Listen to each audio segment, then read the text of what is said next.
So, To Kill a Mockingbird is an American classic. It really goes through the ideas of racism, jumping to conclusions, assumptions, pretty much the same thing, and how everything that glitters is not always gold. So, the story starts off talking about Scout. Scout, her real name is Jean Louise Finch, but everybody calls her Scout.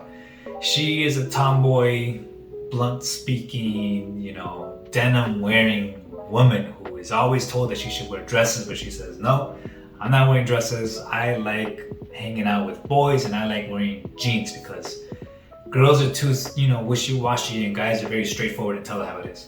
She's the main character of the story.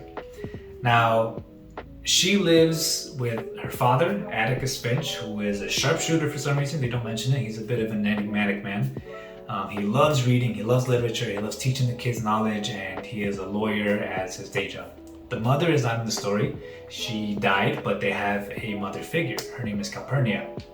And she is a black lady who loves to, be in the house. Or I don't know if she loves it, it's her job. But she's always at the house and she's always mentoring the kids and teaching them. And she really took that role of having that strong woman figure in the household.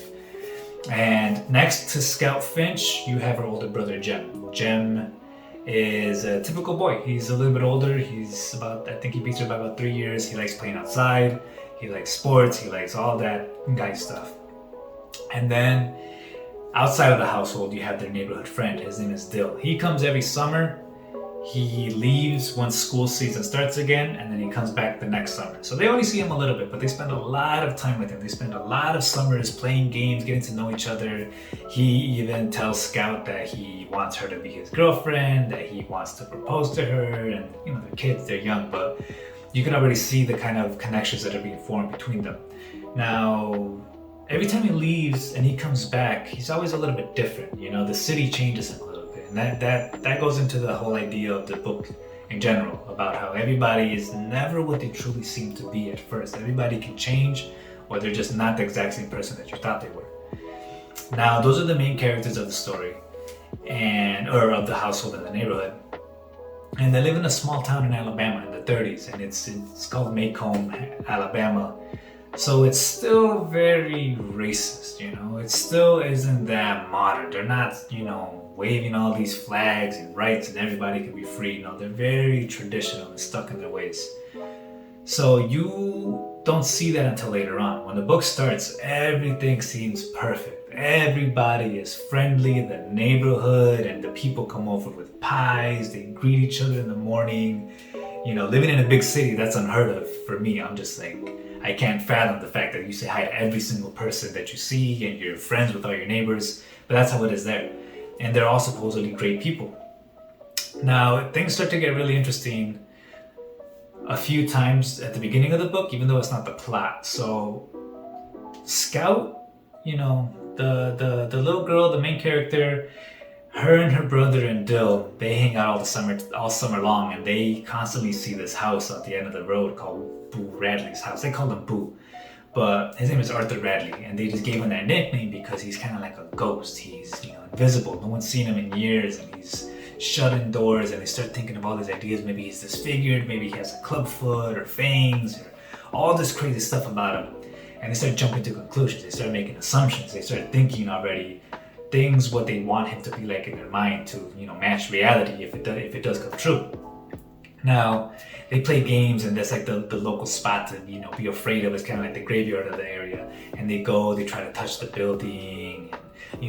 Boo doesn't like being outside. He hates people. He hates being in public. He likes being to himself. He likes hanging out. He's an older gentleman, but he doesn't really like people. So that really comes into play, and there's one point in the story where there's a house that burns down, and Scout feels a blanket wrap around her in the middle of the night, like at 2 a.m, and she finds out later on that Boo put the blanket over her shoulders. And when she found out, she was terrified, absolutely scared. She hated it. She didn't want nothing to do with Boo Radley. She thought he was, cursing her, and he's like watching her, and he in a way is, because he likes them. He thinks they're nice people, and he wants to be friendly with them, but nobody really gives him a chance because he's such a shut-in person. He starts leaving gifts and trees for the kids to take. He starts repairing some of their broken items and putting it back for them to reuse it. And they really don't put those two things together. They're like, oh, maybe Boo isn't that bad of a guy. They keep thinking he's this evil monster and these gifts just keep appearing. And it isn't until Atticus, really tells them. And so he's like the little legend of the town. Now the main plot of the story comes when there's a black gentleman named Tom Robinson, and he's accused of raping a white woman named Mayella. Now Mayella comes from the part of town that they call the swamp. All the kids there, they're dirty, they don't go to school like the other kids, they don't learn as much, they're very old school. The fathers are drunk. The lady Mayella, who's in trial, she has to take care of all the kids because nobody else is around and there's no mother involved, similar to Atticus's family with Scout. But their mother figure is one of the daughters. She claims she's been raped. That's her allegations, and Atticus, the father, the lawyer, is protecting Tom Robinson. Now it's a bold thing to do in a community that's still racist, protecting the black man, even though you're in the white part of town and friends with all the white people. And everyone starts looking at Atticus differently. They start, sensing that he's kind of a traitor, that he's not really one of them, not part of the community, and Atticus likes being, he's well versed in like the world, and he likes being, helping people. So Atticus really stands up for himself, and he tells the kids, the kids start getting made fun of at school. They start saying, oh, your dad is this, your dad is that, and they come home upset, and he tells them, ignore them. Let them live in their ignorance while you know that we're doing the right thing. Nothing that they say can stop this from being the right thing. Like, this is what has to be done regardless. So they kind of learn that, and they develop those ideas, and they become more mature because of this situation that he put himself in. And there's a critical scene where they're going to transfer Tom Robinson from the jail holding to, I guess, the courtroom. And a whole mob of people go to try to, catch him when he's out of the jail cell and try to kill him. And Atticus goes and he sits outside, and the men were going to beat up Atticus, but Scout intervenes, and she runs and she finds her dad in the middle of the night, and she starts talking to this man. She's like, hey, I know you. You're the father of my classmate. I know you too. You're the father of this person. And she's like, we're all friends and we get along. And they see the innocence of a little kid trying to make peace, so they back off and they let him live. During the trial, there is tension because Atticus goes to defend his client. He talks to Tom Robinson, and he sees that he's a good kid. He's well educated, well spoken, manners up the wazoo. He's so polite, and he knows how to conduct himself in the courtroom.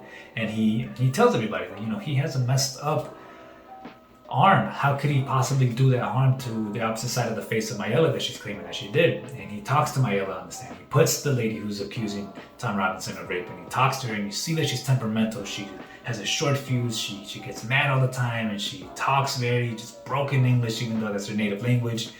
And you really start seeing the picture, like this lady is claiming that just because she's white, she's like, I'm going to throw this man under the bus and I'm gonna get away with it. That's what she thought. And Atticus really he tries his best, but at the end of the day, they lose the court case.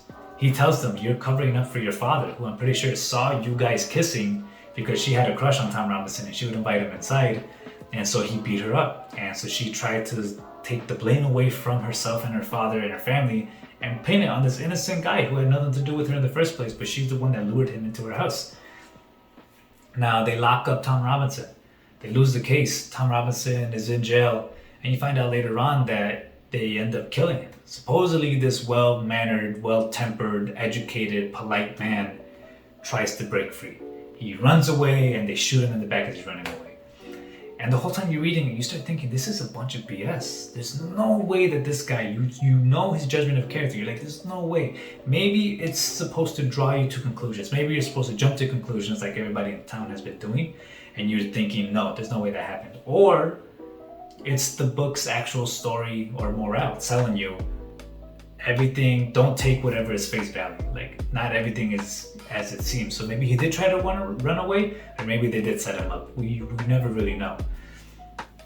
And the father of Mayella is so devastated and so humiliated by the court case that he lost, or that Atticus made his daughter look like a liar on the stand, that he tries to get back at the family. So on Halloween of that year, Jem and Scout are walking back from a Halloween event. They're walking back from a Halloween event, and the father goes at them in the middle of the night, in the middle of a park, with the switchblade, and he tries to harm the kids. Granted, they're only 6, 7, 8 years old, the youngest one, and he tries to stab them. But during a fight, during a scuffle, there's so much going on, no one really knows, and someone came in and stabbed the man, and he killed him right there in the park. He came with a big kitchen knife and saved the kids. Now, Jem, the older brother of Scout, goes back home with the messed up arm, and he's pale, and the father takes care of him, and they start talking about what happened, and they find out, and he's on the bed, and in the room, someone is standing there, and you find out it was actually Boo Radley who saved the kids. He saw what was going on, and he came out of his house, and he killed the guy trying to hurt them. Now, he ended up being the good guy the entire time, even though we thought he was evil, just because he wasn't, what the community thought was a normal person. They said he's evil. That's what they thought. But apparently, he was a person that blended in and tried to be friends with everybody that was actually the evil one, to actually harm kids just because he ruined your dignity, because he caught you on your lies. And it really goes to show that not everything, everything in the book throws you upside down. So the people you thought were good were bad, and the people you thought were bad ended up being good. And that's one of the true things about the story. Atticus and his neighbor tell them, you don't kill mockingbirds. You don't kill mockingbirds because all they do is they're good people, or mockingbirds don't do anything. They don't harm anybody. All they do is make their nests, so they're innocent and pure. And on top of that, they make beautiful music for us to hear. So on top of being innocent, they're a joy to be around. And he tells them, don't kill mockingbirds, which is a symbolism for the people in the story. Tom Robinson was a mockingbird. He, was an innocent man, and he was just caught up in the wrong time at the wrong place, and they ended up hurting him for it. And he really did nothing but try to help people. Boo Radley is the main mockingbird of the story. They even say we don't want to publicly say that Boo Radley saved the kids because it's gonna put him out in public, and everyone's gonna know, and he hates publicity, he hates being out there. So putting Boo Radley out there is like killing a mockingbird, because you're killing him internally. Tom Robinson was the physical version of a mockingbird. Boo Radley is the metaphorical version of a mockingbird, because they're not actually killing him, they're just killing his spirit, killing what he believes in. So Atticus is torn between this. The sheriff goes to Atticus and tells him, let's say he tripped on his own switchblade, the guy that died, and that's how it happened. But Atticus says no. Morally, he says, this can't be done, because I have to teach the kids that telling the truth is right all the time, no matter if it benefits you in the situation. He's like, you don't bend the rules just because it's better for you at the time. He's like, that's not how justice works. And you really get this whole idea of this, this man with principles trying to fight a community that doesn't share them. This girl who is told her whole life she has to be a lady, but she doesn't want to dress like a lady. Everyone is trying to pull other people in different directions, and they're trying to tell them what they think they should be. And that's what a community does, right? They try to grow together so that they can be predictable, so that they could all think alike and grow like a hive mind kind of mentality. Bees making a nest, bees making a beehive. There you go. Bees making a beehive and making it perfect, because everybody knows what everybody should be doing, and there's no surprises, right? The bee doesn't suddenly start thinking like a wasp and start making a different kind of nest.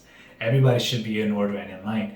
And that's what the book tries to really show you, that it's not always good to be like that. It's not always good to think that everybody's the same. There's a beauty in difference. There's a beauty in bringing in other people, other cultures, other ideas, other mentalities, because it makes you grow in different ways, right? You're not so stagnant, you're not so straightforward in one direction. You can actually grow outward and branch out into other little things. And this book really does a great job at painting that picture. Even Dill, the friend who comes over every summer, every time he comes back from the city, he's different. He learns how to play card games, he wants to do all this city-like stuff, he wants to, grow up, and he starts telling Scout, like, you know what, me and you are no longer a thing, or he starts treating her kind of like, they're kind of treating her not so small town vibes relationship, not all, joyous. It's kind of like in the big city where it's like, well, I see you, I could date you, I could date you, and you drop one for the next, and it's very quick and fast paced. And he is not the same person at the end of the book as he was at the beginning. And that's another point of the story, because while you're reading it, you get sucked into the drama of the town. You start thinking that Dill is this guy that's gonna be like this forever. You start thinking that this town is perfect. You start thinking that everything is how it's going to stay, but everything changes, and that's the point of it. You should always be thinking that it can change. Nothing stays still forever. To stay still is to be dead.